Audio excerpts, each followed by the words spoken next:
రెడ్డి గారు.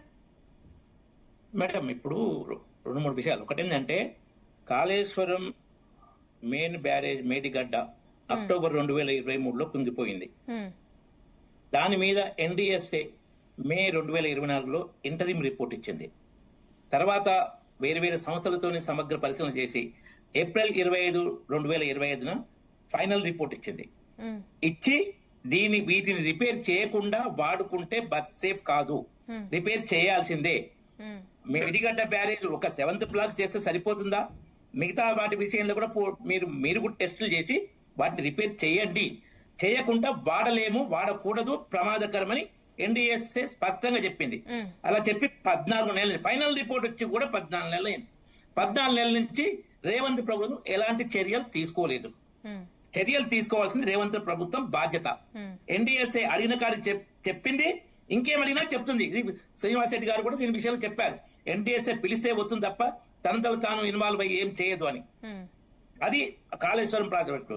అందులో రేవంత్ రెడ్డి పని ఎలా ఉందంటే, ఎన్నో కేసులు ఉన్నాయి. కేసీఆర్ ప్రభుత్వం కల్వకుంట్ల కుటుంబం చేసిన ఈ కోంటా బిందు కాళేశ్వరం ఎన్నో ఉన్నాయి. ఏ కేసు తేలలేదు. ముఖ్యమైనది అతిపెద్ద దోపిడీ కాళేశ్వరం. కాళేశ్వరం కేసులో గోచ్ కమిషన్ పెట్టి, కమిషన్ల కోసం గోచ్ కమిషన్ పెట్టి, కమిషన్లు దుబ్బి, గోచ్ కమిషన్ ను తప్పుదడకగా నడిపించి నిర్వీర్యం చేసి, ఆ నిర్వీర్యమైన భాగాన్ని ఇంతకుముందు శ్రీనివాస్ రెడ్డి గారు చెప్పినట్టు ఆ మేడిగడ్డ బ్యారేజ్ దాని విషయంలో సిబిఐ గొప్ప చెప్తే హైకోర్టు ఆదేశించిందంటే గోచ్ కమిషన్ సక్రమ పద్ధతిలో విచారణ జరపలేదు. దీన్ని బట్టి దీన్ని బేసిక్ గా తీసుకొని ఎలాంటి సీరియస్ చర్యలు తీసుకోవద్దని ఆదేశించింది. ఆ విధంగా ఆ కేసును నిర్వీర్యం చేసి కమిషన్లు దుబ్బి కల్వకుంట్ల కేసీఆర్ ను, హరీష్ రావును రక్షించింది రేవంత్ రెడ్డి ప్రభుత్వము. ఇప్పుడు నీళ్ళవక తెలంగాణ రైతులు శిక్షిస్తుంది రేవంత్ రెడ్డి ప్రభుత్వం. ఇది వాళ్ళు చేస్తున్నది. అంటే రామరెడ్డి గారు కమిషన్లు గానీ, కేసులు గానీ, విచారణలు గానీ, ఆరోపణలు గానీ ఒకరిపై ఒకరు చేసుకోవటం, డైవర్షన్ పాలిటిక్స్ ఇవన్నీ పక్కన పెడితే ప్రెసెంట్ నీళ్లు అనేది చాలా ఇంపార్టెంట్. శ్రీనివాస్ రెడ్డి గారు చెప్పినట్లుగానే ముందు వర్షపాతం ఇప్పుడు తక్కువగా ఉంది, ముందు తాగడానికి కూడా నీళ్లు దొరికే అవకాశం ఉండకపోవచ్చు అని అంటున్నారు. సో ఈ టైంలో ప్రజలకు ఏం కావాలనేది ఇంపార్టెంట్ కదా. ఏ ప్రభుత్వం ఉన్నా కానీ ఒకవేళ దాని ప్రకారం చర్యలు తీసుకోకపోతే నెక్స్ట్ ఎఫెక్ట్ పడుతుంది కదా నెక్స్ట్ ఎలక్షన్స్ లో. శ్రీనివాస్ రెడ్డి గారు కొన్ని ముఖ్యమైన విషయాలు స్పష్టంగా చెప్పారు. నేను దానికి కొన్ని యాడ్ చేస్తున్నాను. వాళ్ళు చెప్పిన దాన్ని కొంచెం ఇంకా అడ్వాన్స్ కి పోతున్నాను. ఎలినినో తోటి తీవ్ర కరువు వస్తుందని దాదాపు సంవత్సరం 8 నెలల నుంచి హెచ్చరికలు వస్తున్నాయి, స్పష్టమైన హెచ్చరికలు వస్తే ఎలాంటి ముందస్తు ప్రణాళిక రాష్ట్ర ప్రభుత్వం దగ్గర లేదు. అత్యంత దురదృష్టకరం ఇది. వస్తున్న తీవ్ర కరువును ఎదుర్కొనేందుకు ఎలాంటి ముందస్తు ప్రణాళిక లేకుండా రాజకీయ విపరీత ధోరణి ఇది. చాలా తెలంగాణ ప్రజలకు, ముఖ్యంగా రైతులకు, హైదరాబాద్ నగరవాసులకు ఎవరికైతే నీళ్లు గోదావరి జిల్లాలో కూడా తాగునీరు కావాలనో వాళ్ళను తీవ్రంగా నష్టం చేసే చర్యలు రేవంత్ ప్రభుత్వం చేస్తుంది. వాటిని రిపేర్ చేయకుండా లిఫ్ట్ చేయలేము. ఎల్లంపల్లి ఓకే, కానీ మేడిగడ్డ, అన్నారం, సుందిల్ల, మేడిగడ్డకి ఎక్కువ రిపేర్ అవసరం, అన్నారంకు నెక్స్ట్ కొంత అవసరం, సుందిల్లకు కూడా అవసరం. వీటిని రిపేర్ చేయడానికి ఈ 14 నెలల టైం సరిపోయేది.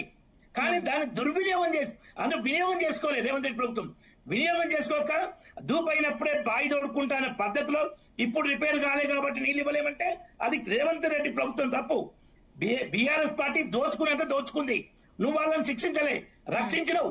నువ్వు రిపేర్ చేసి రైతులకు నీళ్లు ఇవ్వకుండా రైతులు శిక్షిస్తున్నావు.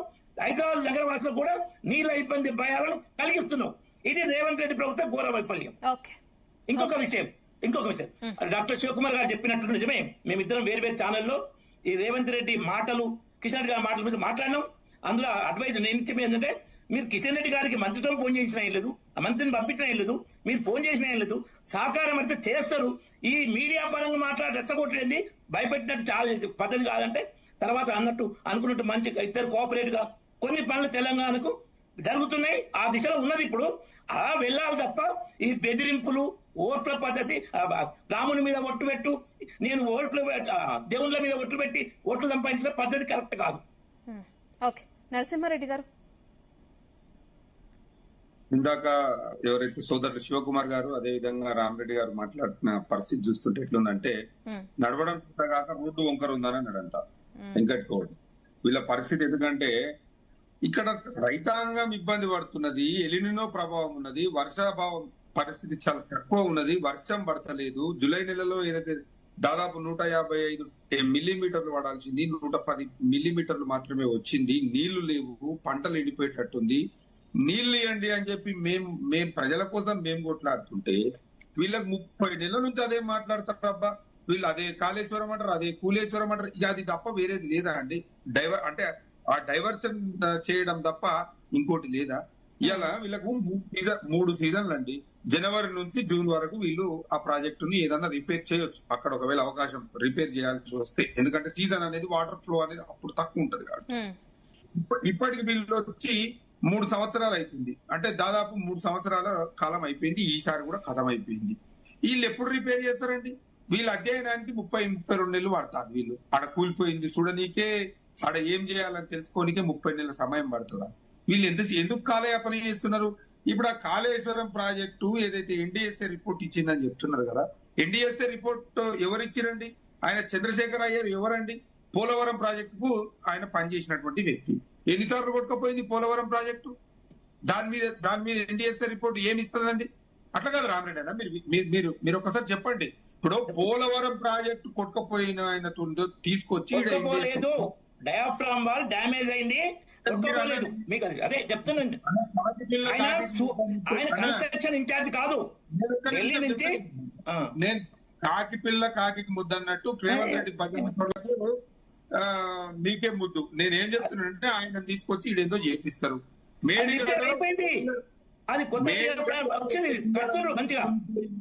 మేడిగడ్డలో ఒక్క పిల్లర్ కుంగిపోయింది, దాన్ని రీప్లేస్ చేయాలనో రిపేర్ చేయాలనో అది చేయాలి. అదేవిధంగా సుందిల్లా అన్నారం అవి మైనర్ రిపేరింగ్స్ ఉన్నాయి, మైనర్ ఇబ్బందులు ఉన్నాయి, అవి రెగ్యులర్ మెయింటెనెన్స్ లో చేయాల్సి ఉంటది అని చెప్పి ఎన్డీఎస్ఏ రిపోర్ట్ చెప్పింది. అరే అది చేయకుండా మీరు ఎంతసేపు ఆ ప్రాజెక్టును పక్కకు పెట్టి దాంట్లోకి వెళ్ళి నీళ్లు ఎత్తిపోస్తే ఆ నీళ్లు వాడుకుంటే ఇలా కేసీఆర్ కు పేరు వస్తుంది, అదేవిధంగా బీఆర్ఎస్ పార్టీకి పేరు వస్తుంది అని చెప్పి కుంటి సాకులు చెప్పుకుంటా ఎన్ని రోజుల కాలం వెళ్ళ తీస్తారు? నేను ఇంకొక ముఖ్య విషయం నేను అడుగుతా ఉంటాను. ఇవాళ మన శివకుమార్ గారు మాట్లాడుతున్నారు. మీరు ముందు ఏం చేయాలి శివకుమార్ అన్నానంటే, మీరు హరీష్ రావు గారి గురించి మాట్లాడుతున్నారు. హరీష్ రావు గారి గురించి మాట్లాడే ముందు ఏం చేయాలంటే, మీరు ముందుగా మీ స్వపక్షంలో ఉన్నటువంటి విపక్షానికి సమాధానం చెప్పండి. మీ పార్టీలో ఉన్నటువంటి వాళ్ళు మీ ప్రభుత్వానికి వ్యతిరేకంగా మాట్లాడుతున్నారు కదా, వాళ్ళకి సమాధానం చెప్పండి. ముందు మీ పాలన పైన మీరు సమాధానం చెప్పండి. మొన్న రేవంత్ రెడ్డి గారు ఒక మీటింగ్ పెట్టిరు, 20 ఏళ్ల బంధం 100 ఏళ్ల అనుబంధం అని. సంతోషం, ఒక గ్రామం నుంచి వచ్చి ముఖ్యమంత్రిగా ఎదగడం సంతోషం, ఓకే, నేను కూడా ఒప్పుకుంటాను. కానీ మీరు 20 ఏళ్ల బంధానికి 100 ఏళ్ల అనుబంధానికి కృతజ్ఞత సభ పెట్టిరు కదా, మీరు ఇచ్చినటువంటి 420 హామీల మీద కూడా కృతజ్ఞత సభ పెట్టండి. అప్పుడు మీ బండారం బయట పడుతుంది, మీరేం చేసిరు, మీరు ఎట్లున్నది అనేది. ఇలా నేనేమంటున్నా, ఎంతసేపు ఉన్నా గానీ మేము ధర్నాలు చేస్తే కాంగ్రెస్ పార్టీ మొత్తం ప్రజల, ఆ రోజు బీఆర్ఎస్ ప్రభుత్వం హయాంలో ఉన్నప్పుడు వాళ్ళ వైఫల్యాలపై మేము ధర్నాలు చేస్తే ప్రజలు మా వెంట వచ్చిర్రు అని చెప్పి మీరు మాట్లాడుతుంటారు కదా. మీ ఏంటో ధర్నాలు చేస్తే రాలేదన్నా, మీరు ఏం చేసిర్రు? అబద్ధ ప్రచారాలు, అబద్ధపు హామీలు, అన్ని దొంగ మాటలు, నోటికి ఏదో వస్తుంది మాట్లాడారు, ప్రజలను మోసం చేసి. ఓకే నరసింహారెడ్డి గారు, అది వేరే టాపిక్. మనం మాట్లాడేది ఈ ప్రాజెక్టుల గురించి గానీ, నీటి విడుదల గురించి గానీ, ఎత్తిపోతల గురించి గానీ, దాని గురించి ఏం చెప్తారు? బీజేపీలకు హరీష్ రావు గారు పోతారు అని చెప్పి రేవంత్ రెడ్డి గారు చెప్పారు కదా, నిన్న మాట్లాడేది కదా. ముందు శివకుమార్ అన్న మీ ముఖ్యమంత్రి పోకుండా చూసుకోరు, మీరు మీ ముఖ్యమంత్రి బీజేపీలో పోకుండా చూసుకోరు ముందు మీరు. ఇవాళ హరీష్ రావు గారు ఒక మాట, వారం రోజులు హరీష్ రావు మాట్లాడతారు, వారం రోజు కేటీఆర్ మాట్లాడతారు అని చెప్పి కూడా శివకుమార్ గారు మాట్లాడారు. హరీష్ రావు గారు కానీ, కేటీఆర్ గారు కానీ, బీఆర్ఎస్ ఏ నాయకుడైనా మాట్లాడుతున్నది ఇలా ప్రజల కోసం, ప్రజల పక్షాన ప్రభుత్వం యొక్క అసమర్థత గురించి మాట్లాడుతున్నాం. ప్రభుత్వం చేస్తున్నటువంటి తప్పులను ఎత్తి చూపనీకి మాట్లాడుతున్నాం. ప్రభుత్వం ఏదైతే హామీలు ఇచ్చిందో ఆ హామీలు అమలు చేయమని చెప్పి మేము ఇవాళ కొట్లాడుతున్నాం.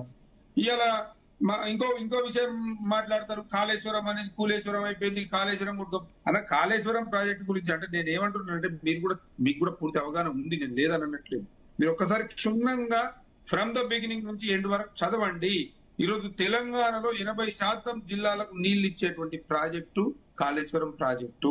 తెలంగాణలో ఎక్కడ నీళ్లు లేకున్నా గానీ ఆ ప్రాణహిత దగ్గర నీళ్లు ఉంటాయి, దాన్ని ఒడిసి పట్టుకొని జిల్లాలకు లిఫ్ట్ స్కీమ్ ద్వారా ఇవ్వచ్చు అనేటువంటి ఒక మహాయజ్ఞం అది. మీరు అబద్ధ ప్రచారాలు, ఉచిత ప్రచారాలు మీరు చేసిరు కానీ అబద్ధం అనేది అప్పటి సుఖం, నిజం అనేది ఎప్పటి సుఖం. ఖచ్చితంగా ఈరోజు మీరు ఆ రోజు కుంగిపోయింది కొట్టుకుపోయింది అని చెప్పి ఏదైతే అబద్ధ ప్రచారం చేసిరో అది అబద్ధము అని చెప్పి ఈరోజు ప్రజలు గమనిస్తున్నారు. ఇందాక మన కల్లూరి గారు చెప్పినట్టు వారు నిజంగా మంచి మాట చెప్పింది. మీరే కొట్టుకుపోయింది అన్నారు, అవన్నీ మాటలు అయిపోయినాయి. ఇప్పుడు మీరు ఏం చేస్తారో చెప్పండి అనేది విషయం చెప్పిరో అది సంతోషము. ఆ ప్రాజెక్టు కూడా మేడిగడ్డ కట్టొద్దు, లేకపోతే ఇంకో తన కట్టాలి, ఇదంతా ఎందుకు చెప్తారన్నా? తమిళహట్టి దగ్గర వీలు కాకనే కదా, అక్కడ సాధ్యం కాకనే కదా తెచ్చిడ కట్టింది. లిఫ్ట్ ద్వారా మనం దీన్ని వినియోగించుకోవాలని చెప్పి చేసింది. 30 నెలల పైచిలుకు కాలాన్ని ఈరోజు వృధా చేసి తెలంగాణలో మీరు డ్రామా తోటి డైవర్షన్ పాలిటిక్స్ తోటి చేస్తున్నారు, చూస్తా ఉన్నాం. అదేవిధంగా ఎన్డీఎస్ఏ రిపోర్ట్ అంటున్నారు. ఎన్డీఎస్ఏ రిపోర్ట్ ఏమి ఇచ్చిందన్నా మీరు? ఎన్డీఎస్ఏ రిపోర్ట్ ఏమి ఇచ్చింది? మీరు ఒక్కసారి అన్న నేను ఏమంటాను, ఎన్డీఎస్ఏ రిపోర్ట్ ఏమి ఇచ్చింది? Construction wrong, maintenance wrong, specific గా అన్న రాబెట్ అన్న నేను ఎన్డీఎస్ఏ రిపోర్ట్ ఏం చెప్పింది? ప్రాజెక్టులో రిపేర్ చేయండి వాడొద్దు అని చెప్పిన మాట. ఏదైతే మేడిగడ్డ దగ్గర పిల్లర్ ఉందో పిల్లర్ దగ్గర రిపేర్ చేయకుండా వాడొద్దు అని చెప్పడం జరిగింది. అరే 30 నెలలు సరిపోదన్న? 120 ఏళ్ళ అనుభవం ఉన్నటువంటి పార్టీ కాంగ్రెస్ పార్టీ. 120 ఏళ్ళ అనుభవం ఉంటే వీళ్ళకి ఆ పిల్లర్ నరసింహ గారు అది రిపేర్ కాదు అని చెప్పి ఇప్పుడు అనలిస్ట్ గారు కూడా మాట చెప్పినారు, రిపేర్ కాదు. కుమార్ గారు మేము 3 సంవత్సరాలలో ఇంత పెద్ద ప్రాజెక్టు కడితే అరే మీకు అధ్యయనం చేయడానికి 3 ఏళ్ళు సరిపోకపోతే ఇంకెట్లన్నా ఎవరు బాగా చేస్తారన్నా? ఇంకా ఇప్పుడు మీరు మ్యాక్సిమం కట్టింది మీ కమిషన్ల గురించి కట్టిండ్రు, ఈ రోజు ఆగమేఘాల మీద కట్టి ఈ రోజు తెలంగాణ ప్రజలని ధనాన్ని వృధా చేసిండ్రు. నేను ఒక విషయం చెప్తా చూసినా, కమిషన్ల కోసము పనిచేసింది ఎవరు, స్కామ్ల కోసం పనిచేసింది ఎవరు ఈ భారతదేశంలో అనేది ప్రతి ఒక్కరికి కూడా స్పష్టంగా తెలుసు. ఇవాళ ఏదైనా నాకు తెలిసి ప్రపంచంలో అత్యధికంగా స్కాములు చేసింది ఎవరన్నా ఉన్నారా అని అంటే కాంగ్రెస్ పార్టీ. ఏకెళ్ళి జెడ్ వరకు తీసుకుంటే ప్రతి అక్షరానికి ఓ స్కామ్ ఉంది మీకు. ఎందుకంటే మీకు స్కీములు లేవన్నా, స్కామ్లే ఉన్నాయి. ప్రజల పక్షాన ఉండి ప్రజల సంక్షేమం కోసం మీరు కష్టపడింది ఎన్నడూ లేదన్న. కాకపోతే ఏంటంటే ఎవడో చేసిన పనికి మేమే చేసినామని చెప్పి మీరు ఆ క్రెడిట్ కొట్టేదానికి మీరు ముందు వరుసలో ఉంటారు తప్ప ఇంకోటి లేదు. ఇవాళ నేను అంతనే చెప్తున్నాను, మీరు ఇవాళ తెలంగాణలో ఏం చేసిరన్నా వచ్చిన తర్వాత 31 నెలల మీరు ఇచ్చినటువంటి హామీలు ఏమైందన్నా?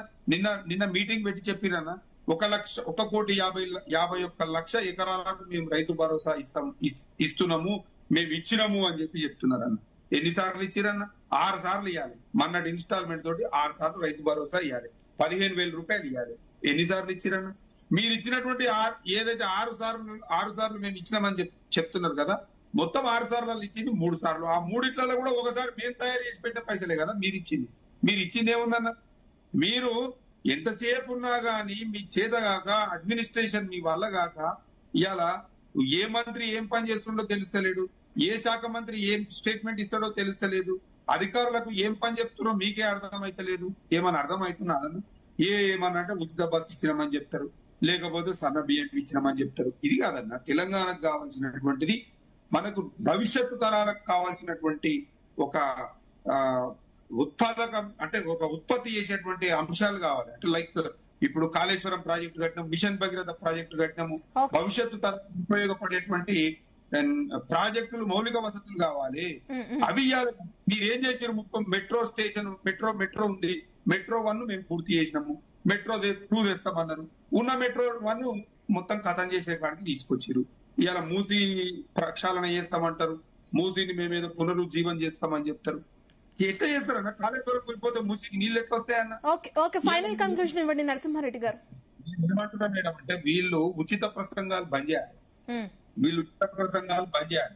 అంటే ఒకనాడు ఏమంటాడు, నేను చర్చకు సిద్ధము, దమ్ముంటే మీరు రావాలి అని చెప్తాడు. ఓనాడు అంటాడు కాళ్ళ తొండ వీడిస్తా అంటాడు, ఓనాడు అంటాడు కళ్ళ గుడ్లు వీక్తా అని అంటాడు. ఏం భాష? ఏం ప్రజలు మీకు దీనికి అవకాశం ఇచ్చింది? ప్రజలు మీకు అవకాశం ఇచ్చారా? పేగులు తీసి బిడ్డలేసుకోనికి అవకాశం ఇచ్చారా ప్రజలు మీకు? మీరు చెప్పిన మాటలు, మీరు ఆ రోజు అబద్ధపు మాటలు ఏవైతే చెప్పారో, సరే వీళ్ళు ఏమో చేసేటట్టు అని చెప్పి మోసపోయి వేసారు. ఒక్కటి మాత్రం గుర్తుపెట్టుకోండి శివకుమార్ గారు, నిప్పుకు ఎప్పుడు కూడా చెదలు పట్టవు. ఇవాళ నిప్పు లాంటి వ్యక్తులు ఇవాళ బీఆర్ఎస్ పార్టీ నాయకులు కేసీఆర్ గారు, హరీష్ రావు గారు, కేటీఆర్ గారు. మీరు మాట్లాడేటువంటి మాటలు నేను ఏం చెప్తున్నానంటే మీరు మాట్లాడొచ్చు. ఎస్ నరసింహారెడ్డి గారు రైట్ అండి, రైట్ నరసింహారెడ్డి గారు, మనకి టైం లేదు. డెవలపర్లకు మీ పరిపాలన ముద్ద అయి ఉండొచ్చు, కానీ ప్రజలు మాత్రం ప్రతి ఒక్కటి గమనిస్తున్నారు. ప్రజలు ప్రతి ఒక్కటి కూడా చూస్తున్నటువంటి పరిస్థితి ఖచ్చితంగా రాబోయే రోజులలో మీకు బుద్ధి చెప్పేటువంటి రోజు కూడా శ్రీనివాస్ రెడ్డి గారు సార్, ఫైనల్